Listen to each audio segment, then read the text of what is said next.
Tonight, we celebrate strength. We celebrate sisterhood. We celebrate women who ride with purpose. This is more than motorcycles. This is more than chrome and horsepower. This is ladies first.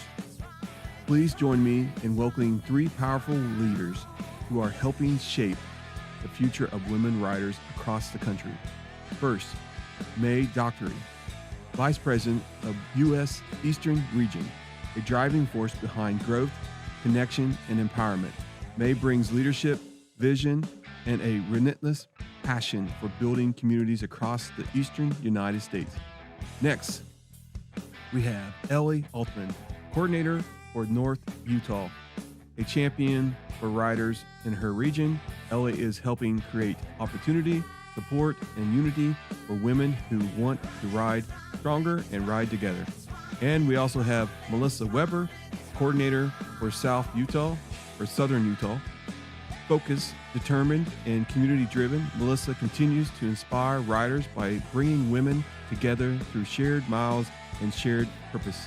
Ladies, thank you for what you're building. Thank you for leading, and thank you for providing that the road belongs to everyone who has the courage to take it.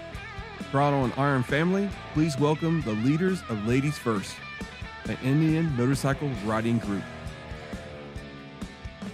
Fantastic. Hey, Chris. Yes. I just need to do a sound check. Okay. Can they hear us now? Yes, definitely. They can hear us now. All right. Time. Good. You are muted. They can't hear you. It's ladies' night. You're not allowed to talk. Who, me? Oh, okay. I'm good with that. Okay. It's ladies. Well, okay, if we're not allowed to talk, we can sing. Oh yes, it's ladies' night, and the feeling's right. Oh yes, Oh, what a it's ladies' night. Oh what a night. Is that from the 1970s, I think? Yeah, I think it is. All right. So here we go. Yes, I am that old. All right. Since some of us are drinking tonight, we will have to do the disclaimer. Here it is right now. Enjoy. Ladies and gentlemen, here at Throttle and Iron, we believe that throttles and bottles do not mix. We promote responsible drinking of spirits and do not condone drinking and riding. While we may enjoy a drink or two during the podcast, we most certainly do. We do so safely at home with no riding taking place afterwards. Please enjoy responsibly, follow your local laws, and never drink and ride. Ride safe, live free. Tonight's selection is Michener's Kentucky Straight Bourbon. It is an award winner for 2025, and it is very, very popular bourbon among aficionados. Picked it up at Costco for a decent price. Just remember, all the opinions about whiskey and alcohol on this show are mine and mine alone. Thank you very much. Enjoy your evening. So did you get fired from Starlight? That's what I want to know. Yeah, I'm curious. No, I can go back to Starlight. I got a whole cupboard full of it. Oh, yeah. Costco and alcohol, that does not mix where we're from. Hey, There's Costco no liquor alcohol store at is Costco. cheap here. You're crazy. All right. So Max, are you using host karaoke show, or you would have to, what is it? Been the star so far. Well, look at that. You're the stars for the night so far. We're going to give you stars. Thank you, Zach's ride. I appreciate it. Thank you very much. All righty. So let's introduce each one of these ladies. Let's start with, I guess, May first. What's going on, May? Well, hi, Chris, Les, Max. It's very nice being here. And first of all, I want to say thank you very much for having us. It is a very exciting opportunity for Ladies First. And so a little bit about myself. I'm going to introduce myself. I am May Dougherty, and I'm the Vice President for Indian Ladies First in the Eastern U.S. region. And I am also a secretary for my IMRG, which is Daytona Beach 1949. I live in Palm Coast, Florida. And I ride an Indian chief at the time, and I think we're going to be talking a little bit more later about our bikes and how we got into riding. So that's it for me. Thank you, All right, Melissa. Melissa. Yes, I'm Melissa Weber. I am Indian Ladies First for a coordinator for Southern Utah. And I joined Indian Ladies First with Ellie. We joined in, I think, gosh, has it been 2 years now? Just about, yeah. Yeah, it's about 2 years. I started really early in 2020, and I started on a Kawasaki. So we'll get into that a little later. But I started a little tiny bike, and now I'm up to a big girl bike. So I'm so happy to be here. Thank you so much for this opportunity, and I just love the chance to speak on Lady Riders. Hey, you're welcome. All right, Ellie, your turn. So hello, Les, Max, and Chris. I have to admit that I have only watched one of your episodes, and that was the one with Christine, and I thought it was hilarious. So I hope our episode will be just as entertaining. But yes, my name is Ellie Oltmanns. I am the Indian Ladies First coordinator for the northern section of Utah. And yes, I have been on a few motorcycles in my lifetime, but I will fully admit that I am a convert to Indian from Harley. I rode 2 Harleys before I converted to Indian, and I've never looked back. I think switching to Indian elevated my motorcycle riding to a point I never thought I'd get to. So I'm excited to share with you guys my adventures and my stories and my passion for lady riders and just my newfound passion with Indian Ladies First. Awesome. Cool. All right. That's freaking Cool. awesome. So, like you said, I think it was 2 weeks ago, or I think we started connecting, and I said, man, this is going to be a great podcast. Let's work it out. Let's try to do a March. And I was like, well, you know what? We got the big guy coming on here pretty soon on February 24th. I said, let's push you guys up and see if we can get some more support, because the support's being built up like crazy, because Mike Kennedy is going to be on the podcast on the 24th in about a week now. And then you guys agreed, and I'm glad you guys did. This is kind of a pop-up, not our normal night. We do have some competition. Too bad Splitting Lanes tried to do a podcast tonight, but everybody's going to be joining here, so we apologize for that. We'll try to do it on Saturday nights from now on. But anyway, this is going to be a fun podcast. We got lots of things to share again tonight. Share about Ladies First, which is pretty cool. And let's see. Oh, I'm looking for the chat here. See, you got any fans out there? Come on, start chatting there a little bit, so I can put you guys in the little on the chat here. I'm stumbling, Connie. Can you take over? I didn't even want to talk about it. That would be a no. I think I'm drinking. Yeah. But no, it's gonna be a fun night. We'll go through the what's that? Go ahead, Lisa. Or who was that? Melissa? Oh, I'm just reading the chat. This is awesome. Give us your questions. Let's go. I'm excited. Yeah, one thing you can do is double click on the chat, and it pops up and it goes bigger for you. So if you can do that, and then that'll be easy. And then if anybody's got any questions, we'll star them. We're going to go through some stories about what their bikes are and that kind of stuff right now. And then we'll go through our friends, which they're part of that now. And we'll go through our that, and we'll also go through our store and that kind of stuff, and our members here in about 15 minutes. So don't think we're neglecting you guys. We're changed a little bit of the way the podcast flows. Hopefully everybody liked the intro. I thought that was pretty cool. We're going to do that from now on. Jeff Duckworth is here. Thank you. Les is in the house. I would know. I'm going through the chat right now. I'm going to recognize some people. Ginger is from Arizona. Thank you for being on the podcast. Tim is here on the podcast. Kevin is on the podcast. Jeffrey Maxwell is on the podcast. We all know him. Great guy. And let's see here. Francis is on here. I think that might be somebody's husband. That name kind of that last name. Zach Rides, which is going to be on the podcast hopefully in March. We're going to be working on that. He's actually a YouTuber also, and he rides Indian. As you can see, I think he's got the Cool. classic on his logo there, which is pretty cool. BFP Garage is here. That is Ginger's husband, and it looks like he's going to get a 116 tomorrow, which is I saw that. I don't know what's wrong with that guy. Power Plus all the way. Well, he says that the pursuit is not for him. So That's right. It's not for everybody. Yep. I understand it. I get it. Greg, welcome to the Thunderstrokes podcast. forever. Yeah. And let's see if there's anybody I did not you get miss. our Indian Adventures? Hi, Mom. Hi, Mom.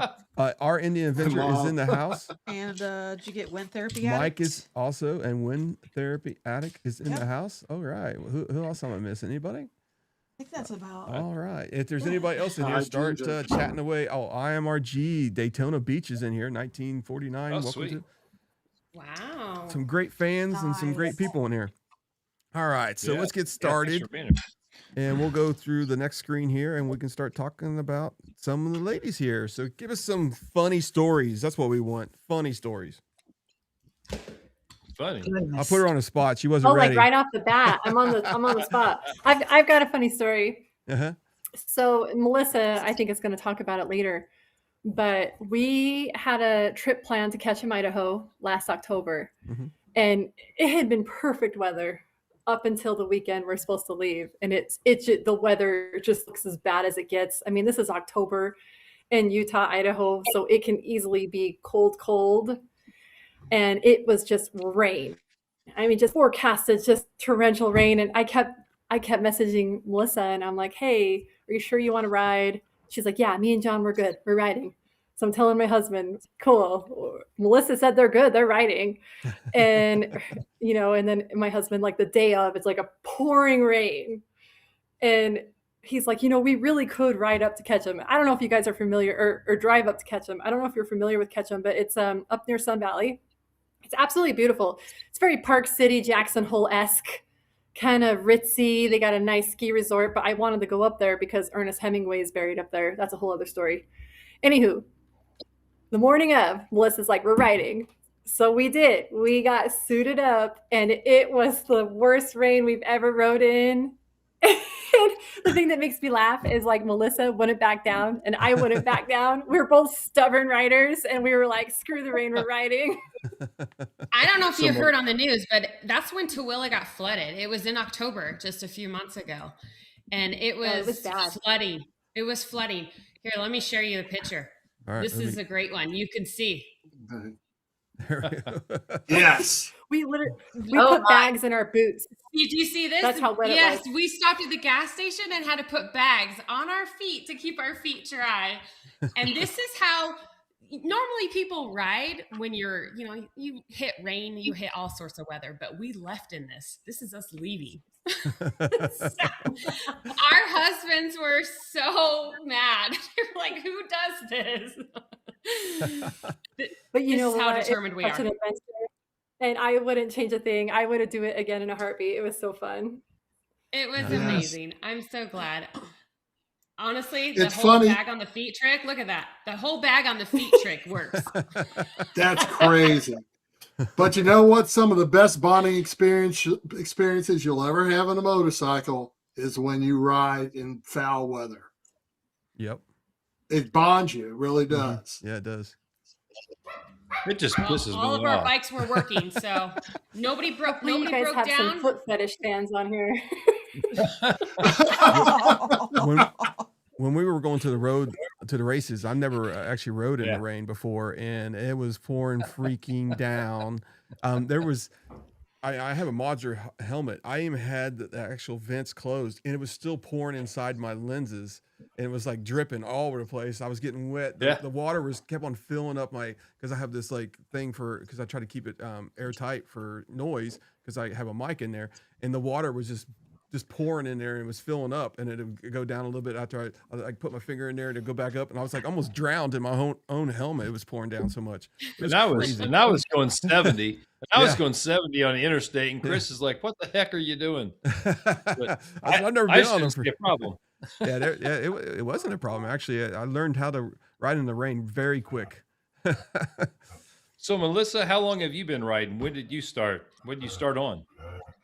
So I started in 2020, and I started. Let me share. Let me pull it up.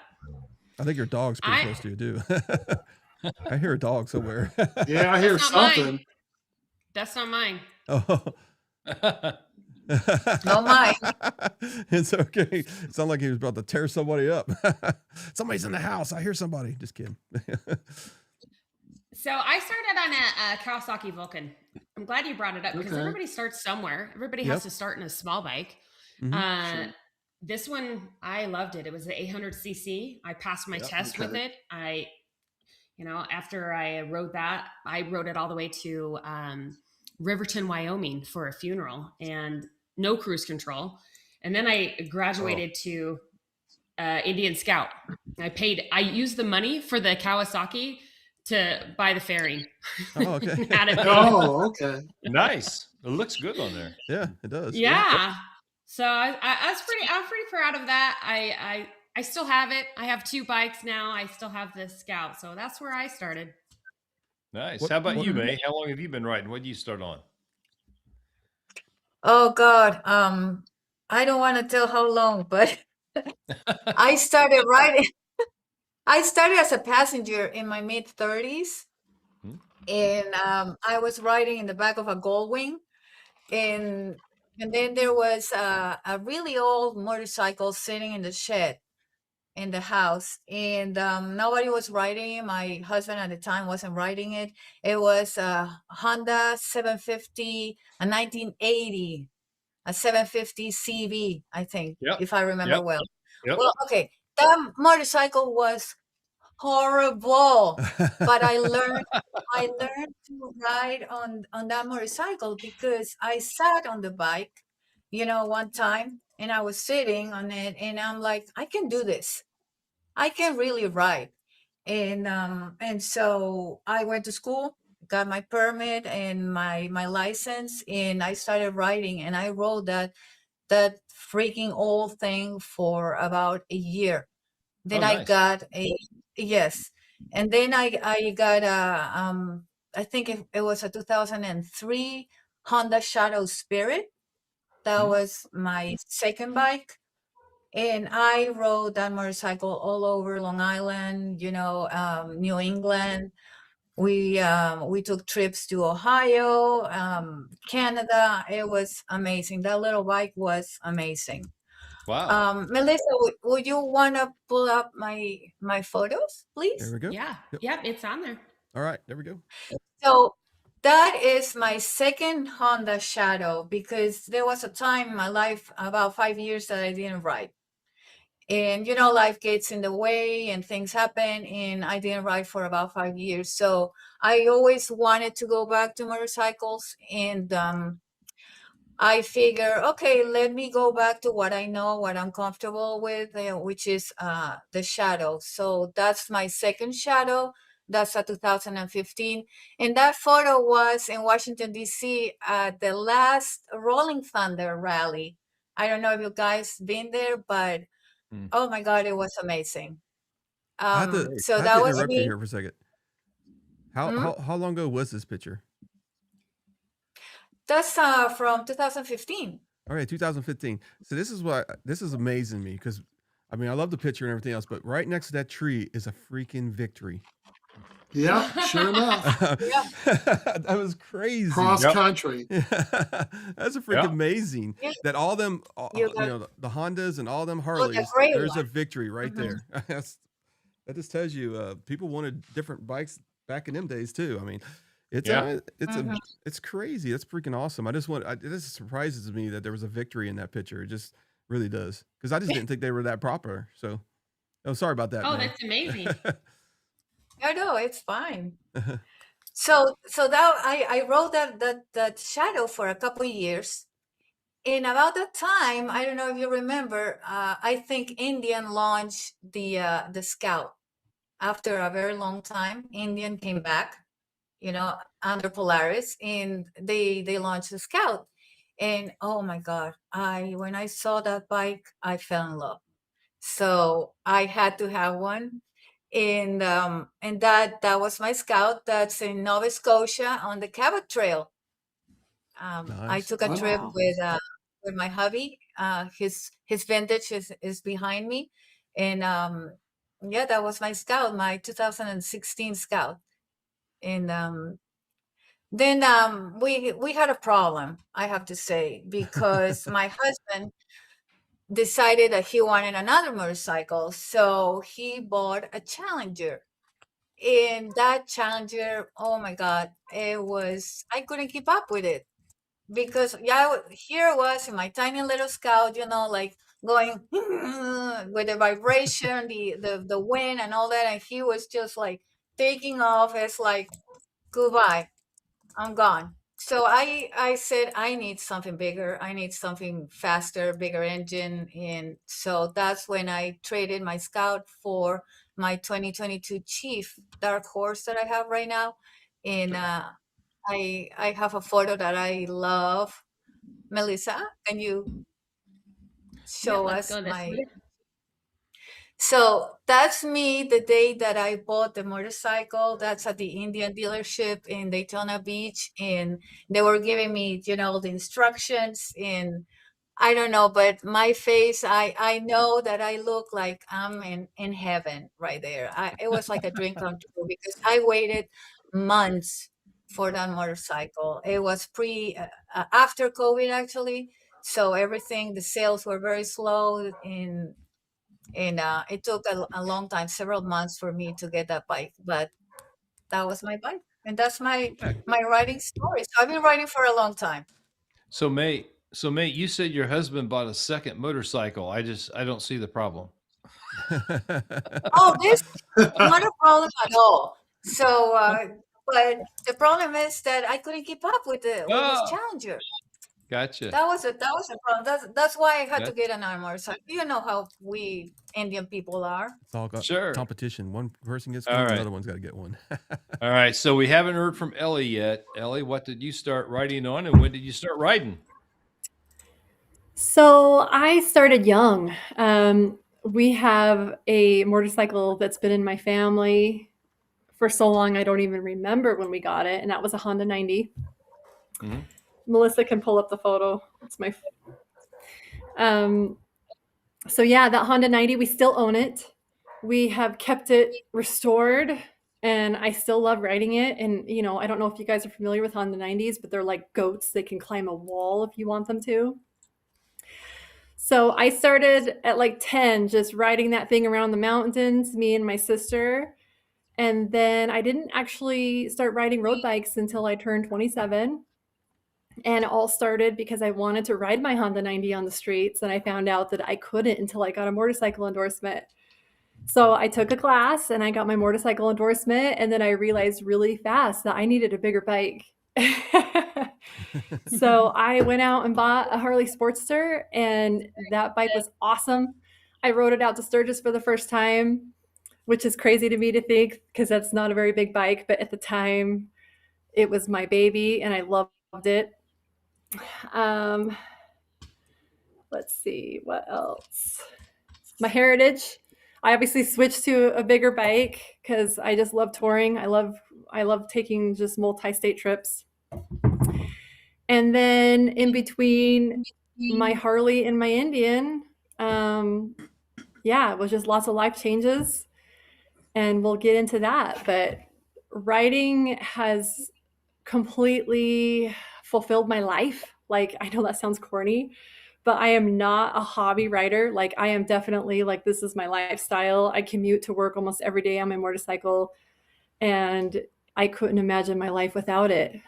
So that's kind of my story about riding. Some awesome stories there. Fantastic. I think I had one of those Honda 90s, actually. Oh, dude, they're the best. Like kickstart, and there's no clutch. So didn't they make it in green also, like a green color? Maybe it's a Honda 70. So. Really? Because we had a couple. They started manufacturing them again, so you can actually buy them newer now, which is awesome. That's freaking awesome. All right, let me break in through here and talk about some of our members here. Hey, folks, if you want to become a member to the podcast, help us out. It's right in the bottom of the window. It says become a member or join now. Go go ahead and do it. And, you'll have a lifetime experience of podcasts every freaking Tuesday at 8 p.m. You'll have an announcement saying, hey, listen, guess what? The podcast is going live at 8 p.m. Eastern Standard Time. Anyway, we got, Connie, you want to go over the names there? Sure. Our members are William Blaze, Tony Peoria, IOWA, otherwise known as Donna, Riding Fish, Wheels Divided, Bob Cole, Gator Mike, Mixed Boy 420, Our Indian Adventures, Tim Arnold, Wind Therapy Addict, Kevin Tatum, Joshua Pfeiffer, AZ right. Pilot. The end. The end. All right. All right. So we go here. And also we have some new shirts. If you haven't checked these out, these are pretty cool looking. Baggers Rule the Track. It's V-Twin Racing Culture. And it says Throttle on Iron. And underneath that it says Built to be Ridden Hard. Because these motorcycles have been built to race like crazy on the track. So I couldn't put a King of the Baggers official motorcycle on there, but it's pretty close. But I think they're pretty cool looking shirts. Also, we have, the 108, 116, the 116, the 117. We also have Harley Edition hats, the Throttle on Iron. Become a club member that way. And then we also have the new original Throttle and Iron hat right there on the left side of that shirt. All right, so let's go to the calendar. As you guys know, we're filling up March. Hey, Chris. Yeah, go ahead. Mm-hmm. Chris, hold on for a second. Tristan Pert, photos are not showing on our end. Is that the problem with the other broadcast? Yeah, it's a short one. Please go to for some reason we couldn't. We don't have the real estate to put it on the phone version. So there's two versions of the podcast. And I should explain this at the beginning from now on. All right. So there's a short version of the live, which is on your phone. Okay. So that's what you're probably watching. But there's also a widescreen version of the live that is also a landscape that will fit on your TV and all that kind of stuff. And that's where the pictures will be. I can do it on an inline frame, but I forgot we just didn't have the real estate to do it. So I apologize. I can probably make that happen with the rest of the pictures though. So I do apologize for that. We'll get that fixed here on the next time we're sharing here in a few minutes, and we'll get that. So anyway, as you guys know, Mike Kennedy will be here on February 24th. We also have Cam from Music City Indian on the 17th. And I did push out a bunch of invites for March. It's going to be kind of hard. The first week we'll probably have just me, Max, and Les, because Daytona's going on and a lot of people are there. They won't have time to do a podcast, so it'll probably be us alone. Maybe we'll have some lady first on here if they're not going. That'd be cool. But maybe if Zach's not going, we get him on here too also. So that is the schedule for the next 2 weeks. And then as you guys know, here's our friends. We have Riding Fish, Dean Speed, Pikes Peak, Ladies First. Hold on a second. Let me get where's that sound file? There it is right there. Okay, we have Ladies First. Our Indians Adventure. He has his own YouTube. Check him out. So we got Moto Primo, which is Lakeville. Lakeview. Right. Yeah, Lakeville, I think it is. Lakeville. I always say Lakeview for some reason, but it's Lakeville. And we also have IMRGs across the United States are friends with us. We're proud, and that next month is IMRG month also. So if anybody that has a chapter and wants to be notified, please go to our website at Throttle on Iron, go to the contact film on the form, and then fill out a contact and let me know if you want your IMRG talked about in the month of March. I was going too fast, so I'm going to slow down a little bit. Brave Wolf is part of our friends, Lawless Garage, TNA Custom. C. Marty 9101 is a friend of ours, also has a YouTube channel. Davison Audio, best audio for Indian and Harley Davidsons. Vanessa Challenger, which is in the chat right now, and his wife is on there. BFP Garage is here, and No Love is apparel from Cody, and then Legends Never Die tour, which we're going on, and hopefully some of the people that are guests right now are going, and friends that are watching right now. All right, so let's get back to the podcast. I know you guys are waiting for that. All right, there we go. Now, let me know if you want to share screen again, and I'll put that screen on there. Yeah. Let's do it. All right. Well, here's the thing. I admire all these ladies, and why doesn't someone tell us a little bit about what Indians Lady First does or consists of? We're going to turn it over to May, and we're going to introduce our president here. Sweet.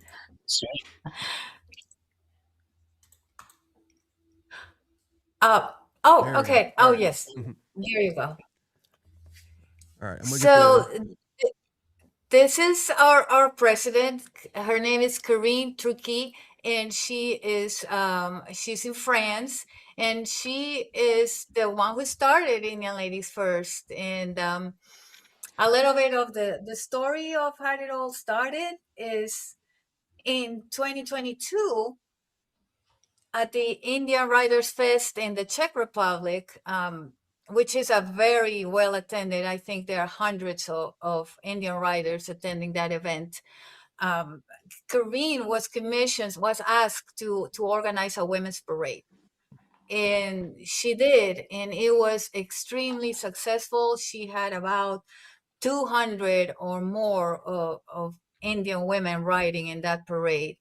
And given the success, and after the parade, after the event was finished, Corinne noticed that the women wanted to keep in touch.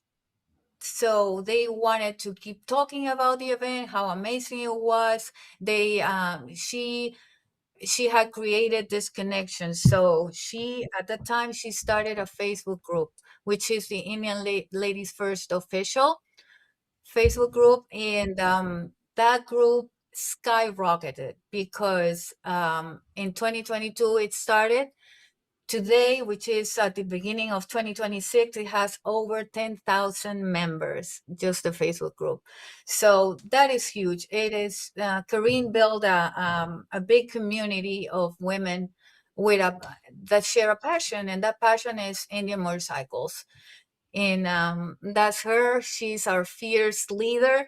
And she's going to be, I want to announce this because I think this is the first time that Corinne and her vice president visit United States. She's going to visit us in a couple of weeks. She's going to be here at Daytona Bike Week.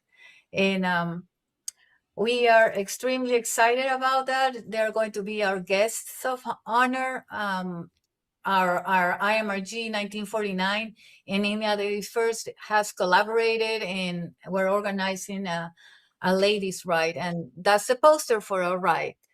And it's open to everybody. Absolutely everybody can join, not just Indian, but any motorcycle can join us. We're going to have swag. We're going to do a 2.5-hour ride, I think, and we're going to end up having lunch at the Ace Cafe in Sanford.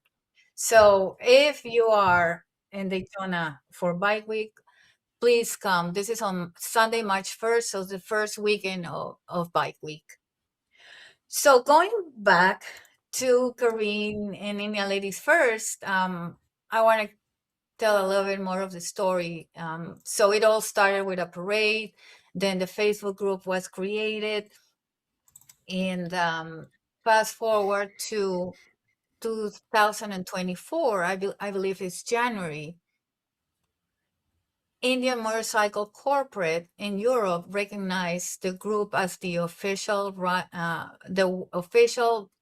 women branch for the brand.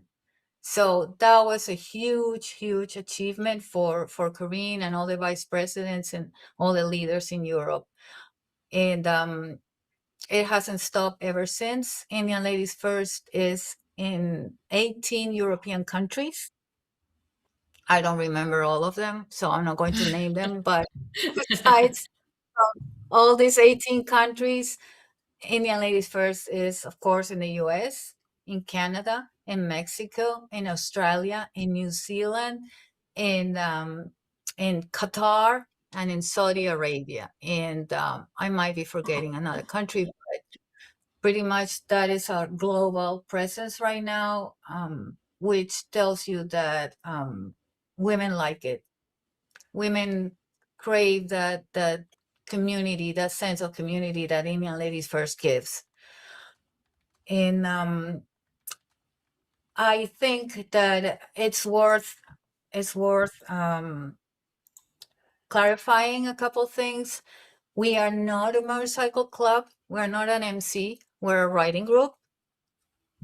Then another thing that we are not is we are not an IMRG, and we are not attached to IMRGs. You will see us riding with IMRGs because a lot of our lady members are members of IMRGs as well, like myself.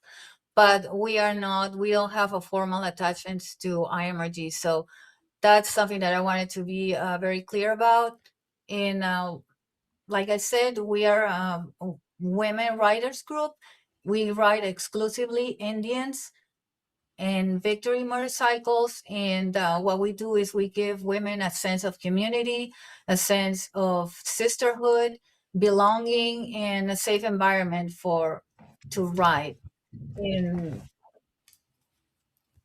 I think that's it. Melissa, Ellie, anything you would like to add? Yeah, absolutely. Ellie, do you want to go ahead?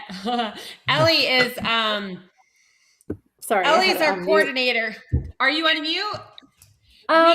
So yeah, absolutely. I have something to add.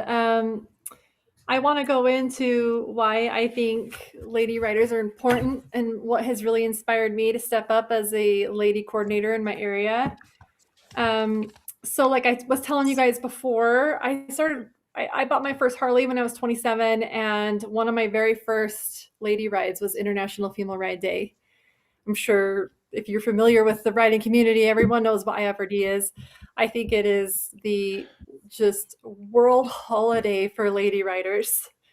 I mean, it's one of my favorite days of the year. And one of my first IFRDs I went to, I was just kind of blown away of the energy and the feeling and the encouragement and the empowerment I got from being on this ride that had nothing but women. And the lady that led the ride that day was so confident and very skilled rider. And she just had control over the situation and where we were going and what route we were doing. And it made such a lasting impression on me. And I was such a beginner rider at the time that never did I think I would be at a skill level where I would be able to confidently stand up and lead a group of women. And I can honestly say, I'm my 13th riding season and I'm finally there. And so I think that's what makes ILF so important, because IMRG is awesome. Okay. Like they have men and women, and we all love Indians and we kind of come together for that purpose. But I think ILF is also important for women, especially beginner riders, because they can show up and be supported by other women and feel encouraged and gain confidence and get skill growth. And I feel like if you can create someone's motorcycle foundation with those things, it's much more likely that this is going to become a lifelong hobby for her. So that's why I think it's important that we have ILF alongside IMRG. And we're not saying that IMRG is not awesome, because I love IMRG and I go on my IMRG rides and we coordinate with our chapters here in Utah. And I think they can work together. My IMRG is amazing. I agree. IMRG, amazing. The group the Wasatch IMRG that I'm working with here in Draper is just amazing, and I'm so grateful for their support. So I agree. Mm-hmm. I have to just jump in as well. And I do want to point out one thing about ILF, that we are the first group that accepts passengers. Mm-hmm. Mm-hmm. We are the first group that accepts, even if you don't ride, if you are a passenger of an Indian rider, you are welcome to have a patch as well and join our group. Even though we open up all of our rides to no matter what make a model you ride, it's all about just riding at the end of the day. But the fact that we open it up to the passengers is a great marketing scheme, because if you think about it, once you're a patch and you're a passenger, what are you going to buy when you officially want to ride? So I think it's great. Yeah. I want to point that out. Yeah, Melissa, I'm glad you pointed that out, because that's one of the things that makes ILF unique and different from other riding groups, because other women rider groups, the pilot is the star. The passengers are overlooked. And, if you think about it, who has more power than the passenger? For example, when a couple, husband and wife, go buy the motorcycle at the dealership, who's making the decision there? Is it the husband? The husband? Don't I ask, don't don't think ask me so. that. Don't Where are ask me you that. going with that, May? I'm just pointing out how important passengers are. I'm a little bit of a joking a little bit here because I know it's always a couple's decision, but No, if you're not. if No, the you're lady not. sits, no, no, if the lady sits Wait on a the minute. bike Wait a minute. and- Wait a minute. Wait a Okay, minute. okay. I have to tell this story. Okay. Okay. Dearly, Okay. my dearly beloved departed total 2019 Roadmaster Elite. My wife Lisa and I have been going back and forth for 3 years. She didn't like the color. She didn't like the seat. She didn't like this. She didn't like that. Our Roadmaster Elite had not even gotten out of the crate yet. I got a phone call. I called her up, said, honey, the new 19 Roadmaster Elite's here. You want to come down and see it? Sure. She drives down. We only live 1.5 miles away from the dealership. She comes down. She goes, ooh, I like that bike. I go, yeah, it's nice. Who do we talk to? I go, honey, you got to understand, this is an Elite. No, I really like this bike. Next thing I know, I'm in the office signing papers, signing my wife away. So we know who picks out the bikes. So Max, for me, I go to the dealership and say, hey, I think I want to go check this out. And then over the next week or two, I talk about it. And finally Heather just says, just go do whatever, So that's kind of how we handle that. But I don't know. I have a different story, guys. I have a different story. When I had my Kawasaki, because I rode all the way, I rode quite a bit on that Kawasaki. One day I came home. It was Christmas time. The garage pulled up, and there is my white Scout with a red bow on it. oh, wow. Oh, wow. Nice. My Wow, husband, now yep. that's- Good for you. He picked it out. And then and now I ride a Springfield, and this one didn't have a bow on it, but he did pull me to the store and said, you need to have a bike with cruise control because I can't. I'm worried about your thumb. So Yeah. yes, I have a different story. Mine, the garage up, red bow. I have to give it to my You husband. paying attention, Chris? Yes, I'm Okay. paying attention. Yeah. just checking. Connie's now. She's jumping in. Yep. Well, my Well, aim shot. Can I jump in for a little bit? Yeah, go Because ahead. Yeah, I go just ahead. remembered- Do it. I just Sure, go ahead. remembered that I might have a funny story because we mentioned that we were going to tell funny stories, right? So Sure. Absolutely. I think this might be a little bit funny, and it's related to husbands and wives buying motorcycles. So, so I think I told you guys that I used to ride in with my ex-husband, but then for many years I did not ride, and then when I went back to riding, I was dating this wonderful man who's my husband today, right? So that was quite a few years ago. So we were like maybe 4 months into our dating, and everything was going really well. And so we were living in Baltimore at the time. So there was a show in Timonium, a motorcycle show, and there was a sign there on the street, on the road. So I said to him, hey, I want to go to the show. I want to go to a motorcycle show. And he looks at me like, okay, like I have two heads. And why would you want to go to a motorcycle show? Because I'm going to buy a motorcycle. And again, the look of disbelief, right? Like, now, what are you talking about? And so the show comes and we go, and I bought my motorcycle. bought my Shadow, my 2015 Shadow, and so he was like, I know he was thinking because his face was like going all crazy. And so he was looking at me while I was signing my papers and all that. I bought a motorcycle at the show. And so I turned around and I said, hey, you better get a motorcycle yourself. Otherwise, you're going to ride bitch.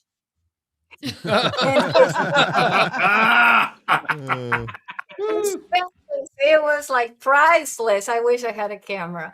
But you know, guys, he did. The very next day, we came back and he bought a motorcycle. And that was his first motorcycle after, like, I think he had a motorcycle when he was in his late teens, but that was it. He had an Indian, but a So really old motorcycle. But so I have a that's question. when he started riding a motorcycle, and it's been motorcycle bliss ever since for us.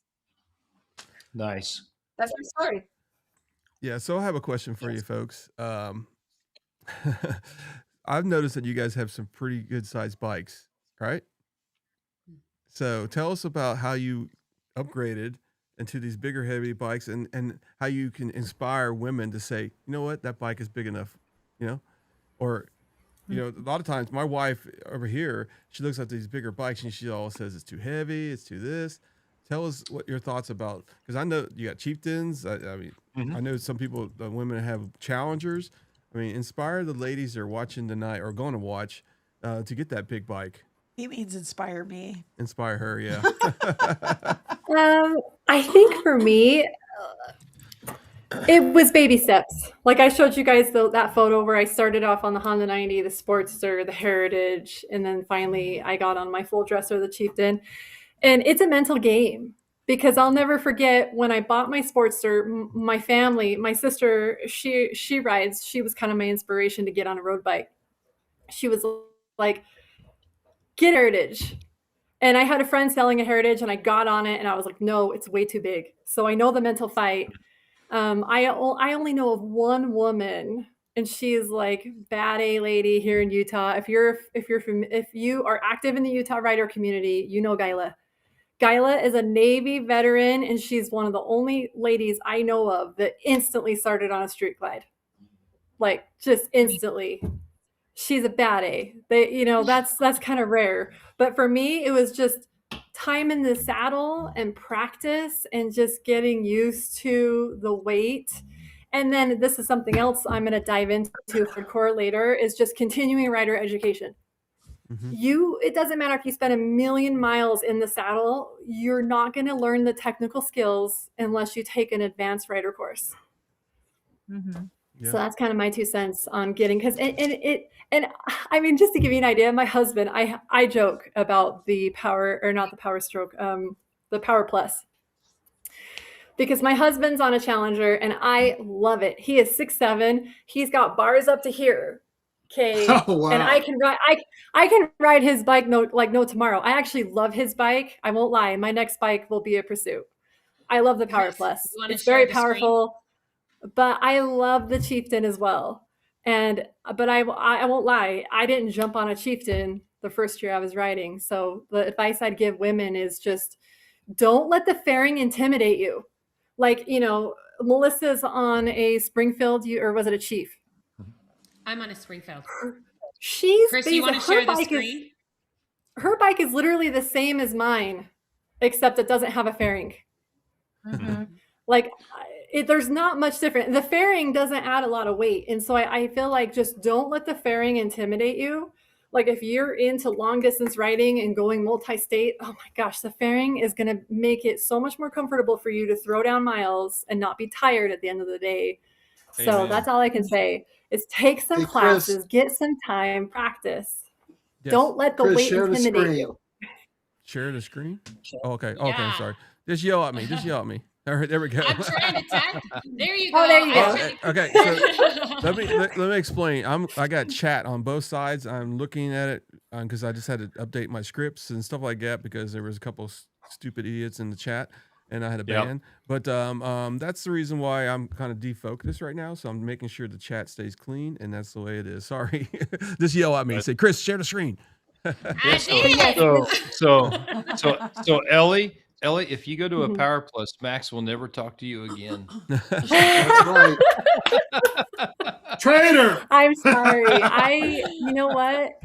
I love my Thunderstroke. I won't lie. Absolutely. It's Absolutely. but my husband's bike. I tease him all the time that it's not as pretty as mine and it's ugly. But when I get on it and ride it, I love that bike.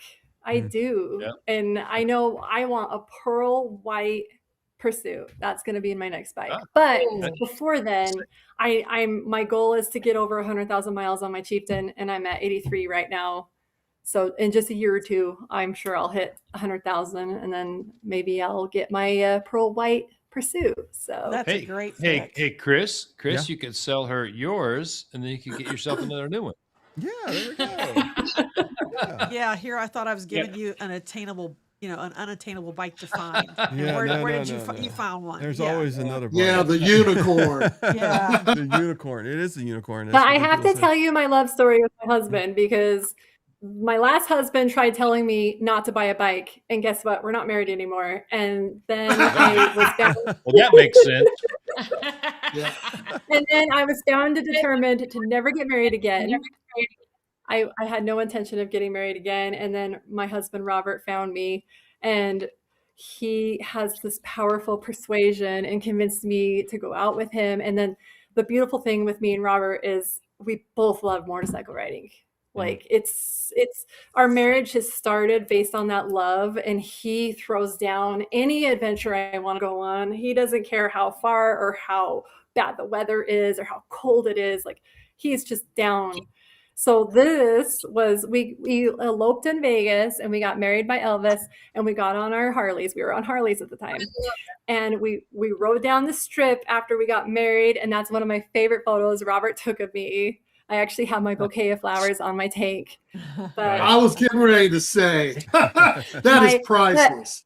Yeah. But the thing that I love is a month later, so we got home after getting married, we both bought Indians like a month after we got married. And so we just celebrated 5 years of marriage. And so our last 5 years of adventures have been on our Indians. And I'm telling you, they've been the most reliable motorcycles. I mean, we put the miles on, and besides tires and oil, and I broke a clutch cable and brakes, and it's been such a reliable bike. And I just I love my Indians. I don't see myself changing back. So nice. Yeah. All right, May. Nice. I think your husband bought some stickers on our website. I'm going to send him a bunch. All right, so don't worry. Because I mean, I don't know. Somebody bought some stickers. I can't remember who it was, but it just popped up on my thing. I don't know who it was, but if you, I will look up who her address is, because I had the stickers on there just for a test, and they're overpriced. So I just wanted to let you guys know I will send you some. So there you go. Whoever that person was, I don't know if it was her husband or not. I just just looking. So it just popped up, and I'm dyslexic, so sometimes when things just pop up on my thing, it's because I get a little notification here. And it just looked like her last name probably wasn't. So I just said, that was the way it is. So anyway, sorry. Please forgive me. Well, Yeah, what I see, it was my husband. Okay. It was my husband. He just popped his head here, and he said, "It was me." So I'll get his address, and I'll send you a bunch. So that'd be great. okay. Wonderful. So what Thank we're you. seeing here is a common theme here with all you ladies here. It's like your love for motorcycling is outstanding. And if somebody tries to stand in your way, he's got to go. Well, Kick him to the curb. Well, my wife and I will be married 30 years this year, right? And so one thing I've absolutely learned is I don't ever try to tell her what to do, because it don't work, So that's the secret to being married for 30 years, I guess. Yeah. Yeah. We don't tell anybody what to do. Smart man. She tells me what to do half the time. So let's talk about some events that you ladies are going to be doing pretty soon, right? So you got Daytona, right? You got some big ride there. How's that? Yes. Do I need to share the Yes, screen or anything? Yeah, we can share the poster again, Melissa, if you would like. Yeah, here is the poster. As you guys already talked about this, I'm sorry. I was really into the chat for a few moments, so I just wanted to make sure. Yeah. Look at that. That's a nice looking poster, by the way. That's beautiful. Well, well, thank you. That poster was created by our dealership.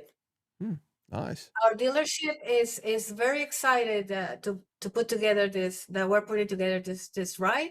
They're giving us breakfast, and that is a perfect example of what Ladies First does, because we collaborate with the dealerships.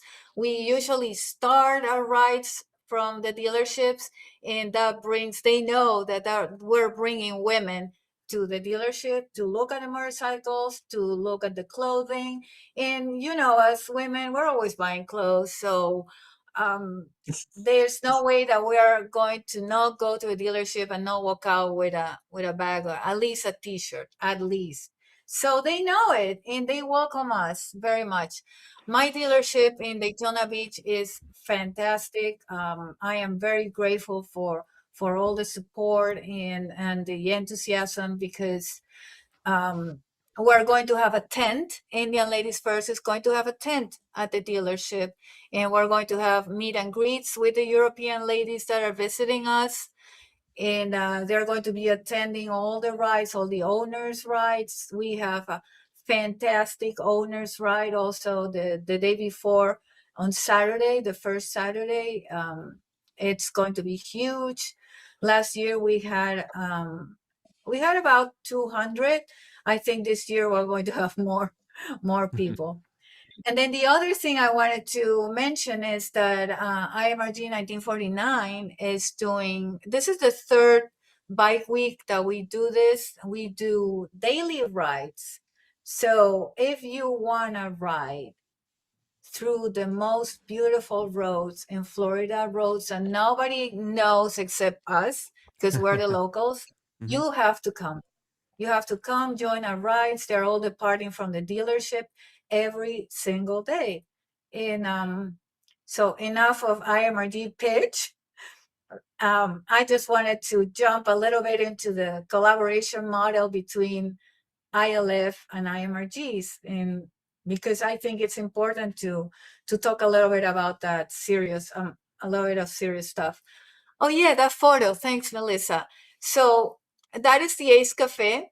We were riding, doing a pre-ride for a ride to Sanford.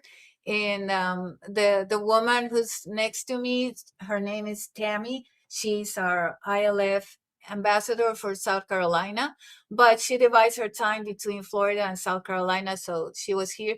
She's going to be leading the ride.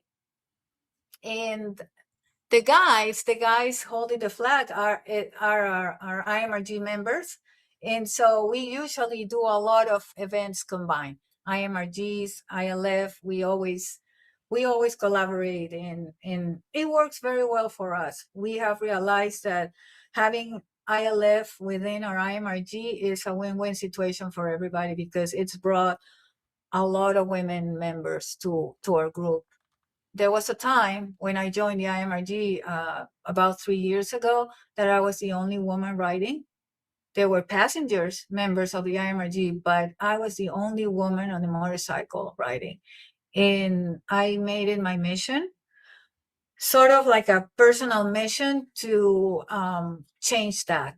I wanted to change it. And that's when I learned about ILF.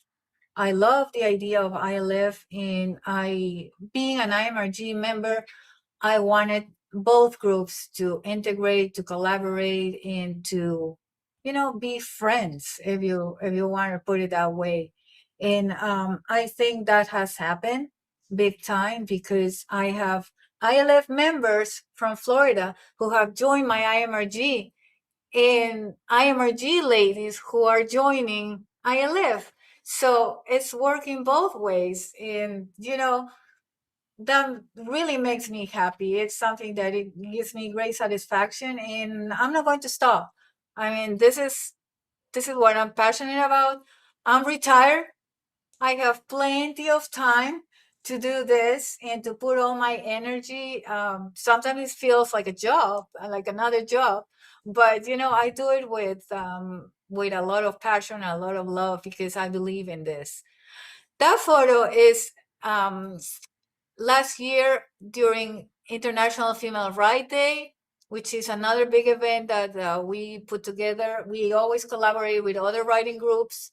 Here, part of the women that you see belong to a group called She Writes Film, which is also going to be one of the sponsors for this March 1st Ladies Ride. So She Writes is going to be there. She's going to be in Daytona at our ILF tent.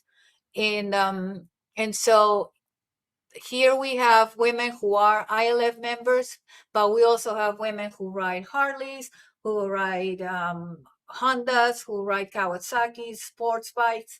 Everybody is here, all united by our love for motorcycles. That's a group of my ladies in Daytona Beach. And I have to say that the most enthusiastic ladies in my group are the passengers, and they just love it. And as soon as they learned about Indian Ladies First, they came to me and they said, May, I want to join ILF because this is the only group that the highlights that considers passengers. We are passengers, and we don't have our voice. Our voices are not heard. So we feel that this is the group that we want to belong to. And so they did. In our ILF,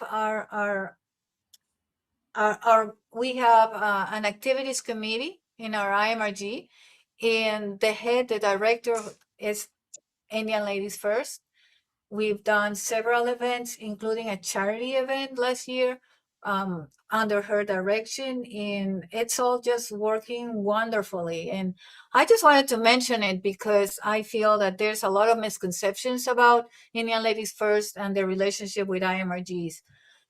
It's not necessary, but it enhances IMRGs to have ladies in your group, because it gives women a sense of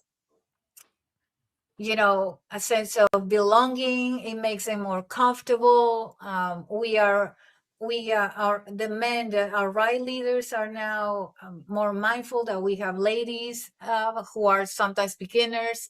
So when a woman is a beginner, they usually feel a little bit, they are concerned. Am I going to be able to keep up with the group? I'm a little bit nervous.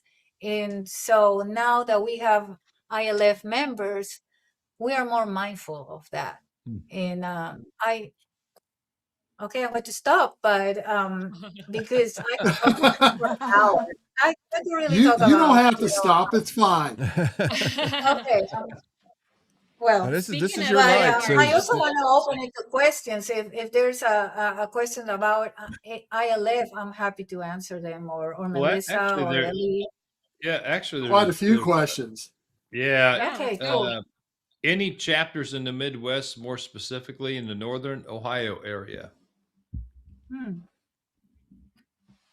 That's a good question. While you're thinking about that, do you have an answer already? No, we don't have chapters in the Midwest. We have started growing. Our growth has been happening more in the Southeast region of the United States. So we have a very solid chapter in Tennessee. In Tennessee, we have a coordinator, which is a leader who coordinates with dealerships, with IMRGs, and with other groups. And we have 2 ambassadors. Ambassadors are more like the Indian ambassadors for the brand. We have a similar leadership structure. So we have coordinators, ambassadors, and in Tennessee we have 2 ambassadors and we have a coordinator. Do we have what state you guys are in? Because I know you're in Arizona, right? That I know of. You're also Me in and Florida. Ellie are in Utah. Yes. Okay. Yeah, somebody wanted Well, to know how many states they were in. I think while we're on the subject, we need to talk about the fact that we are actively recruiting ambassadors and coordinators.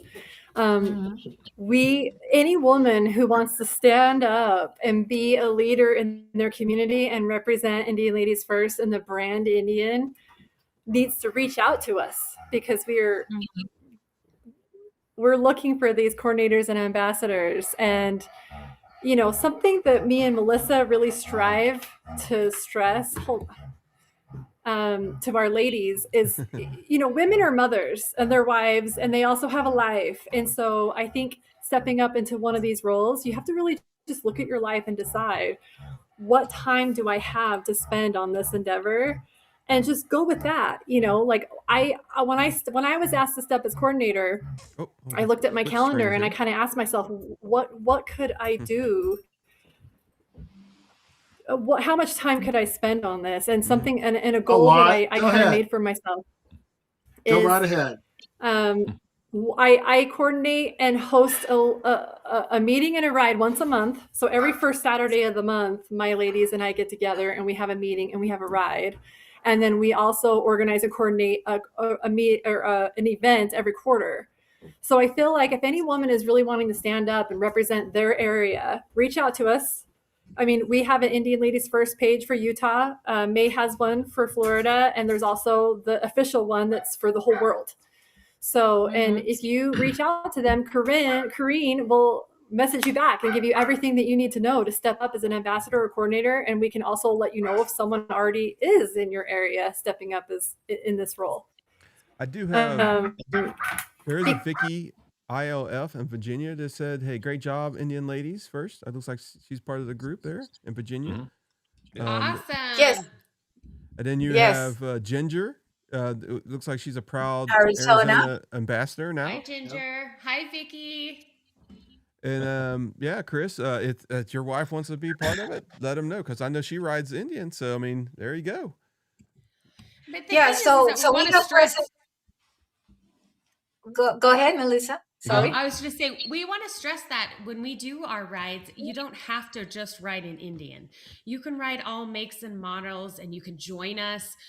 That's important to us, because at the end of the day, it's all about riding. And so in order to have a patch member, if you're a passenger or if you're a rider, then of course they require you to have an Indian. But when it comes to our rides, it doesn't matter what you ride. We all start somewhere. And so we want to open it and stress, very important, that we just want everyone to just join. Men, women, I mean, it doesn't matter. That's what it's all about. Yep. Awesome. Yeah. No, I was just going to say that we have presence in Virginia. We have an ambassador in Virginia. We have now an ambassador in Arizona, which is very, very exciting for us, because I've been working on the Southeast region. So that is, the Carolinas, that is Tennessee, Mississippi, Florida, of course, Georgia, and all those beautiful states. So we have presence in several of those states, but I would love to see women coming to us from California, for example. California has a huge biker community, and I would love to have an ambassador or a coordinator in California. We need, the Pacific Northwest, Washington State. That would be amazing too. And the Northeast, of course. And so, ladies, if you're listening to us, come to us. And that is something that I also want to say. I know, I'm sorry, I apologize. It's all good. Yeah, go ahead. You're good. Yeah. The women we don't recruit them, like we're not calling them, we're not asking them to be. They come to us. And that is a wonderful thing, because all the ambassadors and all the coordinators that we have, they have all come to us saying, hey, I love this group. I want to be part of it. I want to be in a leadership role. I want to be an ambassador. I can be a coordinator.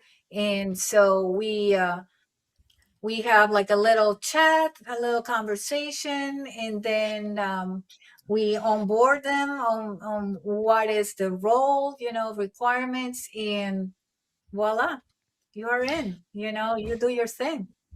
Yeah, and one thing I want to add in is with the Indian Ladies First is we're heavy on promoting the Indian brand, Indian Motorcycle Company. Every single one of our rides, we are at the dealerships. We are bringing all of the we're bringing all of the rides. We're having a meetup right there in the morning. My dealership, they'll bring donuts. They get it all set up for us. And one thing that I want to kind of, stress is that at the end of the day, it's representing the Indian brand. When I had an event, I had a raffle ticket and I'm really proud about, because I was able to get a lot of members because of that. I was able to get on the raffle ticket, it said, "Have you ever rode an Indian? Are you interested in a test drive?" And you had to answer these questions and put your name and phone number. And then one other question was, "Are you interested in ILF, Indian Ladies First? Are you interested in the IMRG?" I was able to get, I think 2 or 3 new IMRG members to join, 6 people to test ride an Indian, and I had 4 members join and interested in ILF. So like I said, at the end of the day, it's all about promoting the Indian motorcycle brand. And Ellie, I want you to bring up what we done and how we promoted, and you had a meeting with Indian. I did, yeah. So we are actively trying to get recognized by IMC as an official women's sponsored group. And I met with them. I had a meeting with them last September and kind of just went over who we are and how I thought we would do a great job of being just a women's rider group that represents the brand. And like Melissa said, we host our meetings and our rides every time at the dealerships. And I mean, I can think of 3 of our women who have bought Indians since we've started ILF. And something else, like Melissa was saying, the reason I bought an Indian and switched is literally because when the Challenger first came out, my husband was dying to test drive it. So we went to an Indian dealership, and while he was test riding this Challenger, I was like, well, hell, I'm bored. What am I going to do? And I was like, well, there's this beautiful Chieftain on the showroom floor. I want to saddle up on that and give it for a ride. And that's all she wrote. I mean, and so getting women into the dealerships who, and like Melissa said, you don't need to ride an Indian to ride with us. We invite every woman to come and ride with us. And that brings women into these Indian dealerships who otherwise may not have even entertained buying an Indian. And I think, and so the foundation too is your love of Indian, right? I mean, I love Indian. So it's really easy to start coordinating for a group of women who also love Indian. But like we said, we also allow men to ride with us, and we allow passengers, and we allow any person on whatever 2-3 wheels they're riding to come ride with us. Yeah. And that's what it's about. We're very inclusive. We're definitely very inclusive in that regard. We're not like the Hawks, for example, right? That you can, if you have another motorcycle that is not a Harley, I think you can only ride once with them as a guest. Please correct me if I'm wrong, but that's what I've heard. And or for example, the Punishers, the Punishers, only policemen and first responders can be a member. So with Indian Ladies First, it's the same thing. You can be a patch member if you ride an Indian. That's a requirement. And but you don't need to, ride an Indian to ride with us. Yeah. You need me to right, but you don't need, but you can be a guest. You can participate in all of our rides. We welcome you. We want to collaborate with other groups, and we are open to everybody, like Ellie said. And the thing is that how we feel about this is that when these women who are riding other brands of motorcycles, when they see how much fun we're having on our Indians, they will want to get one, and they do, because we are really having fun, and we ride beautiful motorcycles, and who will not want one, right? Yeah, Melissa, did you need me to share the screen? I was probably putting all your links up on the thing, and there's a QR code now. If you're watching on your TV, just take your phone, like you're taking a picture, and if you want to join or find out any information about, ladies first here, just go over there, click on the camera, go to the screen, and it'll highlight their website, and bam, right there it is. Put in your favorites and that kind of stuff. Do you need me to share the screen? Yeah, so I just wanted to kind of, just kind of share where I got started with riding. So in 2020, my son was diagnosed with a brain tumor.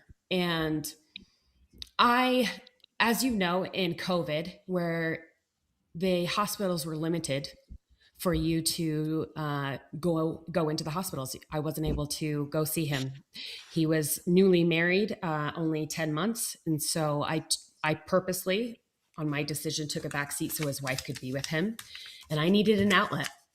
I didn't know what I could do, and I needed something. I was on the back of my husband's bike for many, many years. And so I just one day decided I want to ride. I'm ready to ride. And I felt it, and I knew that I could do it. And so I just went out and practiced. I went out every single day after work. I would be gone.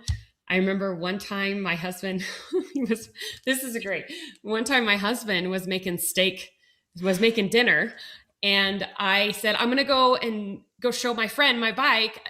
And she lived in my neighborhood. So I went and rode and showed her my bike, and I ended up being 3 hours late. When I came home, he had dinner ready and said, the steak is cold now. So the roles were reversed.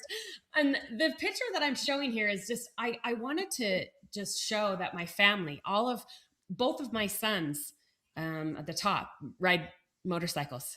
This is our son, Mike, on the left side. He just upgraded from an FTR he bought this Dark Horse. And then my son Tatum on the right, he rides as well. And then at the bottom, this is the group that taught me how to ride. I don't know if you're familiar with the Utah mountains, but that's where I learned to ride. All of my husband's friends treat me like a little sister, and they brought me up to the mountains, and I learned how to curve and apex. And so I just kind of wanted to share a little bit of, how I got started and how Indian is in my family very heavily. Nice. The Creative Cruiser is on. Yeah, the Creative Cruiser is on. Yeah. From Australia. Hello, Christine. There you go, lady. Christine's on, or Christine. Yeah. Yay. Well, now that we're talking about Christine, you guys were just asking us what events we have coming up. Well, I'm excited to say that we are hosting Christine in June. She is making a tour of the United States, and she is wanting to check out the Bonneville Salt Flats. So she actually messaged me just a couple hours before this podcast, and I think we nailed down an official date of June 19th, which is a Friday. 19th? We're gonna round up the girls, and we're gonna ride out to the Bonneville Salt Flats with her. And I'm super excited because that is just like Indian holy ground, right? I mean, if you guys are familiar with the world's fastest Indian, Burt Munro. Oh yeah, of course. So I'm excited to share that experience with her. She seems like a very awesome lady. She's also an Indian Ladies First member, and I'm excited for that. Yeah. So but the one thing I'm not going to do, forget that Vegemite stuff. I'm not eating it. Oh no, I'm going to try it. I made a deal with her. I said I will try it, but you have to prepare it. She says you have to prepare it a certain way. The bread has to be toasted just right. Buttered, and then just the right amount of Vegemite. So I said, if you fix it, I'll try it. So we're on. Lots of butter. I saw the video. Lots of butter and a tiny little bit of the Vegemite. Yes. I will try it. And Give it a Christine, shot. if you're listening, I'm going to be Melissa and possibly Ellie. The three of us might be are going to be at the Durango Rendezvous in June. Oh, sweet. So Yes. Christine I know Christine is going, and we're going to see you, Christine. And please save us some of that Vegemite for us, the three of us. It will be a challenge. You know, I should think bring her she's in been- here, I think- and this show will Yeah, I just jump another level. No, I think Oh my goodness. she is Jeez. crazy. I think she's bringing a whole case of Vegemite, man. She wants everyone to try it. So it's all good. Don't forget my Willoughby balls. Durango. Oh, hey. Are you guys And going my- to Durango? And my kangaroo finger. We'll plan on doing that tomorrow. I mean, sorry, we Yeah. plan on doing that next year. I was thinking of something else when I was reading, but we plan on doing that Yeah. next year. So Mhm. yeah, I don't have enough vacation time, so we're going to do the Legends Never Die, at least a good portion of the Route 66, and part of the way in we'll have to turn and come back. I don't have enough vacation time, so we'd love to do it, but yeah, maybe next year we can all go. Yep, it's I've gonna be. never I've been, seen so that I'm we are excited. all trying. I love that. And that's in caps. Yeah, She's Mike Kennedy is serious. actually going to be there Yeah. this year. He's going to be one of Oh, the is he? speakers, so that's going to be Yep. pretty cool. Let's see. She said she's going to bring the balls and she's going to bring everything. Oh, I don't Lord. think Custom's going to let you come across. It's like, nah, it ain't going to happen. Not the most. Yeah. I would love to see the TSA agent that opens that suitcase. What are Yeah. these? Mm-hmm. Listen, balls, mate. Yeah, she's crazy. What about the kangaroo hand? Giving the- Yeah. Yes. That's my request right there. That's for Chris right there. Oh, whatever. You had a story about the first ever ride across America too, right? Let me know when you're ready for that. And Yeah, I do. but So I don't. yeah, Let go me share my screen here. Well, Here we let me go. pull it up. Oh my Lord. So Creative. I don't know if you guys See? are familiar with the Burden sisters. Are you guys familiar with the Burden sisters? I think they Yeah. are. Did they ride cross country or some crazy thing way Yes. back when? mm-hmm. They did in 1916. These two Yeah. sisters, they rode they went from Brooklyn, New York to San Francisco. And guess what they were riding? Indians. That's right. It's freaking awesome. They were the first two females to ride solo across country. So, and they were actually riding this. This is just a replica of what they were riding. It's a 1000 cc Indian Power Plus motorcycle. And guess how much you paid for it? Back then in 1916, they paid $275. Wow. Wow. Oh my gosh. Wow. I'll take a Just think dozen Fun of them fact. at that price. I'll take a like worth dozen $1 at million that price. right now. And they ran on Firestone non-skid tires. Wow. That is freaking I love awesome. history. Yeah, I do Isn't too. that awesome? The first two It is. females rode in Indian cross country. It is. Okay, Yeah. I have something that I want to talk about. I hope I didn't just interrupt and change the story, but I want to give a shout out to my local Indian dealerships because as a writer, they can be so supportive and just be a game changer for you as a writer.